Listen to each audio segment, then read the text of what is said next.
Can you describe your experience after you decided to come forward and go public with your experience? Certainly. Like many others, in 2017, I saw the New York Times article come out as well. And for me, it was special because I recognized the voices on the video. I recognized the video itself. I had seen it when it was taken. I had seen it when it was debriefed.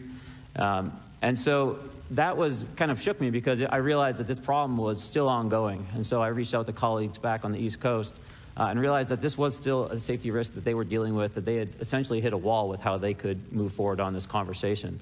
It was at that point when I decided to try to move the conversation forward myself.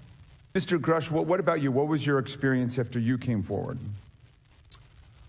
Well, it's only been about 2 months or so, so I guess my experience has been overwhelming support from former colleagues of mine that have privately messaged me, and I do appreciate that. But I do have knowledge of active planned reprisal activity against myself and other colleagues, and it's very upsetting to me. Coming from where? Certain senior leadership at previous agencies I was associated with.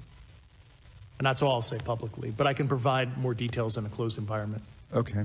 Well, I hope you understand that there would be bipartisan rejection of any attempt to vilify, demonize, or engage in other reprisals against our witnesses and people who are telling the truth from their perspective. Yeah, there were certain colleagues of mine that were brutally administratively attacked, and it actually makes me very upset as a leader to see that happen to other coworkers and actually superiors of mine over the last 3 years. How do you account for that response? That seems like a bizarre response. I call it administrative terrorism. That's their quiver, their tool in the toolbox to silence people, especially the career government service cares about their career, cares about their clearance, their reputation to climb the ladder. And when you threaten that career path, a lot of people back off. But I'm here to represent those people. So, Mr. Fravor, what about you? What has your experience been since you've come forward with your perspective on this? Actually, I've been treated very well.